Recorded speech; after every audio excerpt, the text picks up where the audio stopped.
Hello friends, இன்றைக்கி நம்ம சேனலில் என்ன பார்க்க போகிறோன்னா மிக மிக முக்கியமான ஒரு ஜோதிட தாள்களை தான் பார்க்க போகிறோம். ஜோதிட தாள்கள் மட்டும் கிடையாது, ஒரு ஆன்மீக பரிகாரத்தையும் இந்த வீடியோவில் பார்க்க போகிறோம். ஸோ பார்க்குறதுக்கு முன்னாடி எதை பற்றியது பார்க்க போகிறோங்கிறத இன்ட்ரோவில் ஷேர் பண்ணுறேன். எதை பற்றியது பார்க்க போகிறோங்கிறத ஃபஸ்ட்டு தெரிஞ்சுக்குங்க. 2026 ஆண்டுடைய முதல் மாதமான ஜனவரி மாதமானது நடந்துட்டுருக்கு. இந்த ஜனவரி மாதம் சாதாரண மாதம் கிடையாது.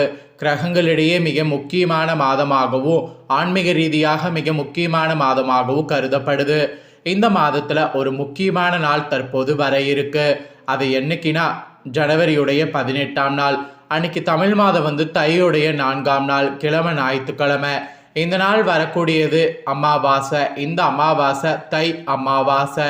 தையில் வரக்கூடிய ரொம்ப சிறப்பான நிறைஞ்ச அமாவாசை. இந்த அமாவாசையில் கிரகநிலைகளில் ஏற்படக்கூடிய மாற்றங்களால் ஒவ்வொரு ராசிக்காரங்களுக்கும் தலையெழுத்து மாறும். அப்படி மாறக்கூடிய தலையெழுத்தை இன்னைக்கு இந்த வீடியோவில் மகர ராசிக்காரங்களுக்கு ஷேர் பண்ண போகிறேன். மகர ராசியில் பிறந்த நேயர்கள் இந்த ஒரு வீடியோவை ஸ்கிப் பண்ணாமல் பாருங்கள். உங்கள் ராசியை சேர்ந்தவர்களுக்கு என்ன மாதிரியான பலன் கிடைக்கும் அப்படிங்கிறத தெரிஞ்சு அதற்கேற்ப நடந்து பலன் பெறுங்க. அதே போல் இந்த தை அமாவாசை முற்றிலும் சிறப்பான ஆன்மீக ரீதியாக மிக முக்கியமான அமாவாசை. இந்த அமாவாசையில் நீங்கள் செய்யக்கூடிய ஒரு பரிகாரம் உங்கள் வாழ்க்கையை ரொம்பவே சிறப்பான முறையில் ஒரு வருடத்துக்கு மாற்றும். அதனால் அந்த ஆன்மீக பரிகாரம் என்ன, அதை எப்படி செய்யணும் அப்படிங்கிறதையும் இந்த வீடியோவில் சொல்ல போகிறேன்.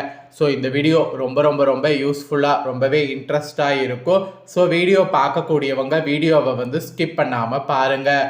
அப்போ தான் உங்கள் ராசிக்கு நான் சொல்லக்கூடிய தாள்களை தெளிவாக தெரிஞ்சு பயன் பெற முடியும். ஃபஸ்ட்டு உங்களோட ராசிக்கு பலன்கள் என்ன கிடைக்கும் அப்படிங்கிறத சொல்லிடுறேன். பலன்கள் முதல்ல தெரிஞ்சுக்குங்க. அதுக்கப்புறம் ஆன்மீக ரீதியான பரிகாரம் என்னங்கிறத பார்க்கலாம். ஸோ ஃபஸ்ட்டு பலன்கள் உங்கள் ராசிக்கு வாங்க என்னங்கிறத பார்க்கலாம். ஸோ மகர ராசிக்காரங்க திருவோணம், அதுக்கப்புறம் உத்திராடம் 2, 3, 4 பாதங்கள், அவிட்டம் 1, 2 பாதங்களில் பிறந்த நட்சத்திரக்காரர்களுக்கு நான் சொல்லக்கூடிய கணிப்பு கரெக்டாக இருக்கும். அதனால் மகர ராசி இந்த நட்சத்திரத்தில் பிறந்தவங்க வீடியோவை ஸ்கிப் பண்ணாமல் பாருங்கள். இந்த மாதம் அமாவாசையிலிருந்து ராசிநாதன் சனி பலமாக இருக்கிறார்.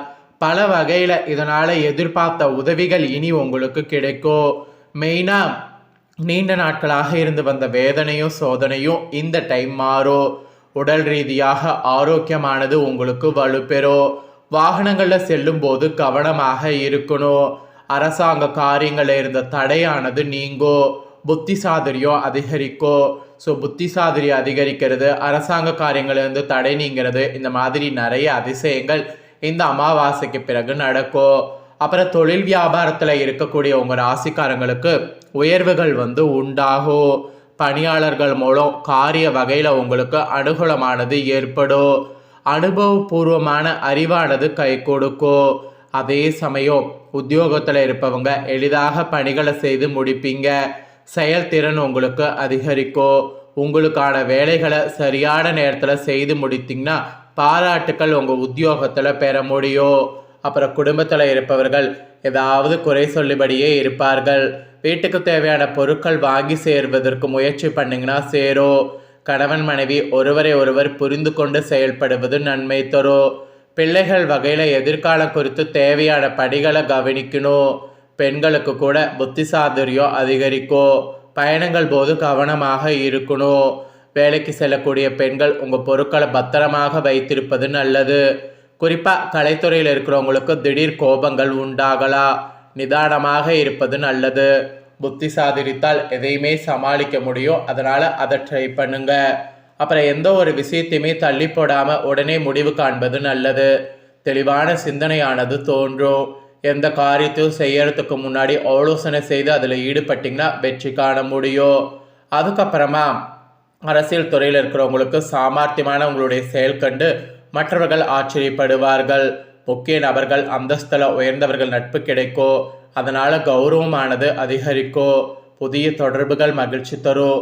புதிய நபர்களுடைய அறிமுகமும் உண்டாகும். அதனால் நன்மை உங்களுக்கு உண்டாகும். அப்புறம் மாணவர்களுக்கு கல்வியில் இருந்த தடை நீங்கும். திறமை வெளிப்படும். ஆசிரியர்களோடு நல்ல உறவு பார்த்தீங்கன்னு வச்சுக்கோங்களேன் ஏற்படும். பெற்றோர் ஆதரவாக பார்த்தீங்கன்னு வச்சுக்கோங்களேன் இருப்பாங்க. மொத்தத்தில் இந்த தை அமாவாசைக்கு பிறகு உங்கள் ராசிக்கு கிடைக்கக்கூடிய பலன் இதுதான்.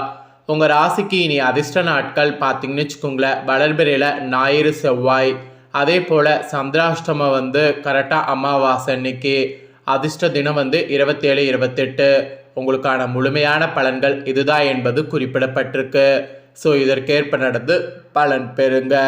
நெக்ஸ்ட்டு இப்போ தை அமாவாசை பரிகாரத்தை சொல்ல போகிறேன். ஸோ இந்த தை அமாவாசை பரிகாரத்தை தெரிஞ்சு இந்த பரிகாரத்தை மகர ராசிக்காரங்க செய்திடுங்க. இதை நீங்கள் செய்தீங்கன்னா இந்த ஒரு வருடத்திற்கு உங்களுக்கு நிறைய கஷ்டங்கள் வராது. ஸோ ஒரு வருடத்துக்கு நல்ல அதிர்ஷ்டங்கள் உங்களை தேடி வரும். அதுக்கு நீங்கள் பண்ண வேண்டிய பரிகாரம் என்னங்கிறத இப்போ நான் உங்களுக்கு சொல்ல போகிறேன். இந்த பரிகாரம் ரொம்ப சிம்பிளாக ஈஸியாக இருந்தாலும் இதனுடைய பவர் ரொம்ப அதிகமாக இருக்கும். அதனால் பரிகாரத்தை நம்பிக்கையோட மகர ராசிக்காரங்க இந்த அமாவாசையில் செய்திடுங்க. சரி, பரிகாரம் என்னங்கிறத வாங்க பார்க்கலாம்.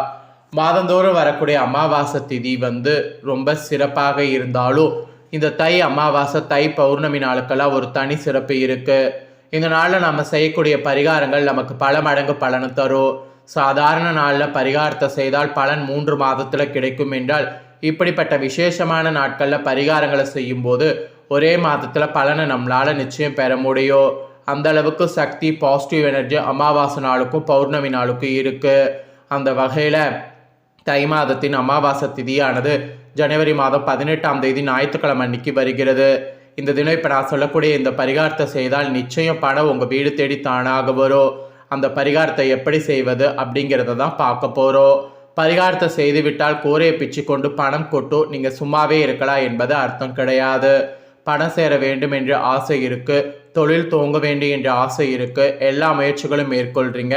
ஆனால் முயற்சிகளில் தடை, லோன் கிடைக்கவில்லை, ஒரு கடை வைத்து வியாபாரம் செய்யலாம் என்று நினைக்கிறீங்க, கடை வைக்க இடம் கிடைக்கவில்லை, யாருடைய சப்போர்ட்டும் கிடைக்கவில்லை என்று தனிமரமாக நீங்கள் நிற்கிறீங்கன்னா இந்த பரிகாரத்தை அமாவாசை நாளில் செய்து பாருங்கள். எல்லாருடைய சப்போர்ட்டும் உங்களுக்கு கிடைக்கும். வங்கியில் லோன் கூப்பிட்டு கொடுப்பாங்க, எதிர்பாராத இடத்துல கடை வைக்க சூப்பரான இடம் கிடைக்கும். இதெல்லாம் ஒரு உதாரணத்திற்கு தான் சொல்கிறேன். இது போல் உங்கள் வாழ்க்கையில் இருக்கக்கூடிய பிரச்சனைகளுக்கு தீர்வு கிடைக்கும். வேலை இல்லாமல் கஷ்டப்படுபவர்களுக்கு நல்ல வேலை கிடைக்கும். படிக்காமல் திணறி கொண்டிருக்கக்கூடிய மாணவர்களுக்கு அறிவுத்திறன் கூடும். மேல் படிப்புக்காக முயற்சி செய்து காலேஜில் சீட்டு கிடைக்கவில்லை, வெளிநாட்டில் இடம் கிடைக்கவில்லை, நல்ல இடத்துல சீட்டு கிடைக்க வேண்டும் என்றால் என்ன செய்வது, யாரை பிடித்தால் சீட்டு வாங்கலாம், இதற்கான வழிகள் எல்லாம் அடைத்திருக்கிறது இந்த பரிகாரம். இந்த வழிகளை எல்லாமே தெரிந்திருக்கக்கூடிய பரிகாரம் இது. ஆகவே பரிகாரத்தை தவறாக புரிந்து கொள்ளாமல் செய்யுங்க. இந்த பரிகாரத்திற்கு நமக்கு தேவையானது குப்பமேனி வேர், அதிசக்தி வாய்ந்த வேர். அமாவாசைக்கு முந்தைய நாளே இந்த வேரை எடுத்து வீட்டில் வைத்து கொள்ள வேண்டும். வேரை பிடுங்கும்போது செடிக்கு வணக்கம் சொல்லிவிட்டு இந்த வேரை நல்ல விஷயத்துக்காக தான் பயன்படுத்த போகிறேன் என்று செடியின சின்னதாக மன்னிப்பையும் கேட்டுக்கொண்டு வேரை எடுத்து வாருங்க. வேரில் இரும்பு சம்மந்தப்பட்ட பொருள் எதுவும் படக்கூடாது, பார்த்து நறுக்கிடுங்க. வேரில் இருக்கக்கூடிய மண்ணை எல்லாம் எடுத்து விட்டு கொஞ்சம் மஞ்சள் தண்ணியில் அலசி காய வைத்து கொள்ளுங்க. அமாவாசை காலையில் முன்னோர் வழிபாட்டெல்லாம் முடித்து விடுங்க. அமாவாசை அன்னைக்கு மாலையில் 6 மணி அளவில் பூஜையில் ஒரு விளக்கேற்றி வைத்து ஒரு தாயத்தை எடுத்துக்கொள்ளுங்க. அதன் உள்ளே இந்த குப்பமேனி வேர் போட்டு விட வேண்டும். ஒரு சிட்டிகை விபூதி, கொஞ்சம் பச்சை குறுப்பத்து நுணுக்கி அந்த தாயத்துக்குள் போட்டு தாயத்தை அடைத்து ஒரு சிவப்பு கயிறில் கோர்த்து உங்கள் வீட்டில் குலதெய்வத்தின் திருவுருவ படம் இருக்கக்கூடிய அந்த படத்திற்கு கீழே ஒரு கிண்ணத்தில் இந்த தாயத்தை வைத்து மனவுருகி பிரார்த்தனை செய்து கொள்ள வேண்டும்.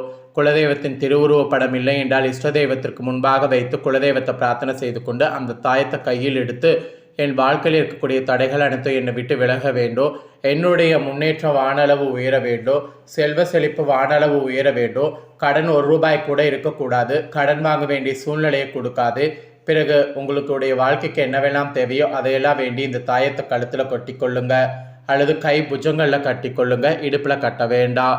பெண்களாக இருந்தால் தாயத்தை வெளியில் தெரியக்கூடாது. இந்த தாயத்தை செயினுக்குள்ளே கட்டி எப்போதுமே ட்ரெஸ்ஸுக்கு உள்பக்கம் போட்டுக்கொண்டாலும் தவறு கிடையாது. இப்படி இந்த பரிகாரத்தை ஆண்கள் பெண்கள் யார் வேண்டுமானாலும் செய்யலாம். தாய் தந்தர் இந்த தாயத்தை தயார் செய்து உங்களுடைய குழந்தைகளுக்கு இந்த தாயத்தை கழுத்தில் கட்டிவிடலாம். உங்களுக்கு நீங்களாகவே தயார் செய்து கொள்ளக்கூடிய தாயத்து இது. 1 வருடம் வரை இதனுடைய சக்தி இருக்கோ. அடுத்த தை அமாவாசை வரும் வரை இதை நீங்கள் உங்களுடைய கழுத்தில் கட்டி கொள்ளலாம். இத்தனை சக்தி வாய்ந்த இந்த எளிய பரிகாரத்தில் முழு நம்பிக்கை இருக்கக்கூடிய மகர ராசிக்காரங்க இந்த அமாவாசையில் செய்து பலன் பெறுங்க. இந்த அமாவாசையில் நீங்கள் செய்யக்கூடிய இந்த பரிகாரம் உங்கள் வாழ்க்கையை பார்த்தீங்கன்னு வச்சுக்கோங்களேன், கண்டிப்பாக வந்து புரட்டி போடும். ஸோ நம்பிக்கையோட பரிகாரம் செய்து பயன் பெறுங்க. ஸோ இந்த வீடியோவை இப்போ நீங்கள் பார்த்து முடிச்சுட்டு இது உடனே லைக் பண்ணி உங்கள் ஃப்ரெண்ட்ஸ் ஃபேமிலிக்கு ஷேர் பண்ணுங்கள். உங்கள் ஃப்ரெண்ட்ஸ் ஃபேமிலியில் இருக்கிறவங்களும் உங்களை போல் மகர ராசிக்காரங்களாக இருந்தாங்கன்னா இந்த பலனை தெரிஞ்சு இதற்கேற்ப நடந்து பலன் பெறட்டும். இதே போல் புதிய தகவல்களை தெரிந்து கொள்ள மறக்காமல் சேனலை சப்ஸ்கிரைப் பண்ணுங்கள், கூட பெல் பண்ண ப்ரெஸ் பண்ணுங்கள். அதை பண்ணிட்டீங்கன்னா இனி நான் போகிற மற்ற அப்டேட்டான எல்லா வீடியோஸும் உடனுக்குடனே தெரிஞ்சுக்கொள்ளலாம். ஸோ மறக்காமல் பண்ணுங்கள். நெக்ஸ்ட் இதே போல் சுவாரஸ்யமாக வேறொரு வீடியோவில் உங்களை சந்திக்கிறேன். நன்றி.